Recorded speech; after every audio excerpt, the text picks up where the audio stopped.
ರೈತರ ಸಾಲ ಮನ್ನಾ ಆದೇಶವಿದ್ರೂ ಕೂಡ ಬೆಳಗಾವಿ ರೈತರಿಗೆ ಆಕ್ಸಿಸ್ ಬ್ಯಾಂಕ್ ನೋಟಿಸ್ ಕೊಟ್ಟಿದೆ. ಜೊತೆಗೆ ಕೋಲ್ಕತ್ತಾ ಕೋರ್ಟ್ ಮೂಲಕ ರೈತರಿಗೆ ಅರೆಸ್ಟ್ ವಾರೆಂಟ್ ಅನ್ನು ಕೂಡ ಕೊಡಿಸಿದೆ. ಬೆಳಗಾವಿ ಜಿಲ್ಲೆಯ ಬೈಲಹೊಂಗಲದ ಆಕ್ಸಿಸ್ ಬ್ಯಾಂಕ್ನಿಂದ ರೈತರು ಸಾಲ ಪಡ್ಕೊಂಡಿದ್ರು. ಸಾಲ ವಾಪಸ್ ಮಾಡದೇ ಇದ್ದದಕ್ಕೆ ಮೂವರು ರೈತರಿಗೆ ನೋಟಿಸ್ ಅನ್ನು ಕೊಡದೆ ವಿಚಾರಣೆಗೆ ಹಾಜರಾಗದ ಹಿನ್ನೆಲೆ ಅರೆಸ್ಟ್ ವಾರೆಂಟ್ ಕೂಡ ನೀಡಿದೆ. ಈ ಬಗ್ಗೆ ನ್ಯೂಸ್ 18 ಕನ್ನಡ ವರದಿ ಮಾಡ್ತಿದ್ದಂತೆ ಸಿಎಂ ಕುಮಾರಸ್ವಾಮಿ ಅವರು ರೈತರ ಹಿತ ಕಾಯೋದಕ್ಕೆ ಸೂಚಿಸಿದ್ದಾರೆ. ಜೊತೆಗೆ ಬೆಳಗಾವಿಯ ಡಿಸಿ ಎಸ್ಪಿ ಜೊತೆಯಲ್ಲಿ ದೂರವಾಣಿಯಲ್ಲಿ ಮಾತನಾಡಿ ಸಂಪೂರ್ಣವಾದಂತ ವರದಿಯನ್ನ ನೀಡುವಂತೆ ಆದೇಶಿಸಿದ್ದಾರೆ.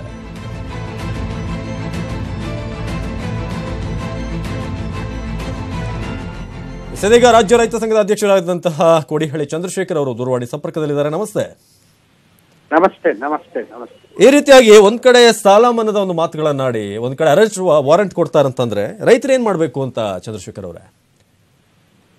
ನೋಡಿ, ರೈತರಿಗಿರುವಂತ ಪರಿಸ್ಥಿತಿಯಲ್ಲಿ ರಾಜಕೀಯ ಪಕ್ಷಗಳು ತನ್ನ ನಿಲುವುಗಳನ್ನ ಘೋಷಣೆ ಮಾಡ್ಕೊಂತ ಇದ್ದಾರೆ. ಹೌದು, ರೈತರ ಸ್ಥಿತಿ ಬಹಳ ಗಂಭೀರವಾಗಿದೆ. ಸಾಲ ಮನ್ನಾ ಮಾಡುವಂತದ್ದು ಅನಿವಾರ್ಯ ಅಂತ ಹೇಳಿ ರಾಜ್ಯದ ಮುಖ್ಯಮಂತ್ರಿ ಒಬ್ಬರು ರೈತರು ಕೂಡ ಯಾವುದೇ ಬ್ಯಾಂಕ್ ನೋಟಿಸ್ಗಳಿಗೆ ನೀವು ತಲೆ ಕೆಡಿಸ್ಕೋಬೇಡ್ರಿ, ನಾವು ಲೀಡ್ ಬ್ಯಾಂಕ್ಗಳ ಮೂಲಕ ಎಲ್ಲಾ ಬ್ಯಾಂಕ್ಗಳಿಗೂ ತಿಳುವಳಿಕೆ ಕೊಡ್ತಾ ಇದೀವಿ, ಹಾಗಾಗಿ ಯಾರು ಹೆದರ್ಕೋಬೇಡಿ ಅಂತ ಹೇಳಿ ಮನವಿ ಮಾಡ್ತಾ ಇರುವ ಸಂದರ್ಭದಲ್ಲಿ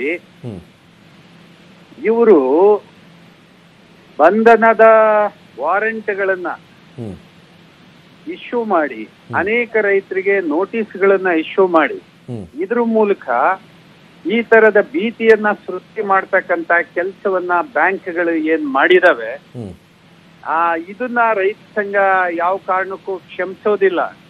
ಇದರ ವಿರುದ್ಧ ನಾಳೆ ರಾಜ್ಯದ ಎಲ್ಲಾ ಬ್ಯಾಂಕ್ಗಳ ಮುಂದೆ ಒಂದು ದೊಡ್ಡ ಚಳವಳಿ ನಡೆಯುತ್ತೆ ಸರ್.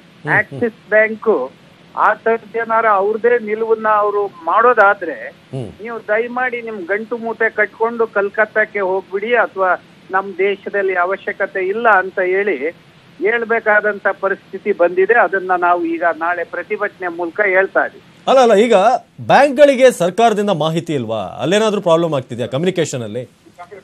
ಸರ್ ಏನಂದ್ರಿ ಸರ್?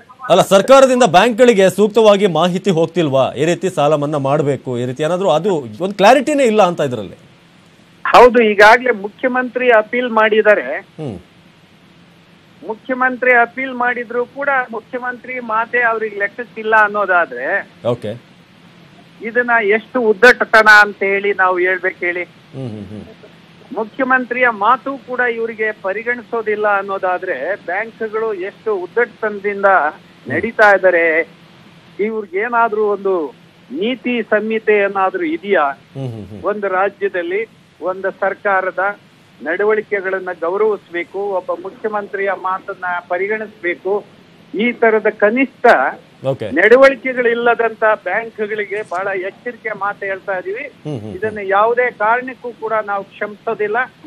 ನೀವು ಇದೇ ತರದ ನಡವಳಿಕೆ ಮುಂದುವರಿಯೋದಾದ್ರೆ ರಾಜ್ಯದಿಂದ ನಿಮ್ಮನ್ನ ಕತ್ತಿಡಿದು ಆಚೆಗೆ ತಳ್ಳುವಂತ ಕೆಲಸವನ್ನ ನಾವು ಮಾಡ್ತೀವಿ ಅಂತ ಹೇಳಿ ಎಚ್ಚರಿಕೆ ಮಾತು ಹೇಳ್ತಾ ಇದೀವಿ. ಓಕೆ, ಧನ್ಯವಾದ ಕೋಡಿಹಳ್ಳಿ ಚಂದ್ರಶೇಖರ್ ಅವರ ಮಾತನಾಡಿದಕ್ಕೆ. ಸಿಗೊಂದು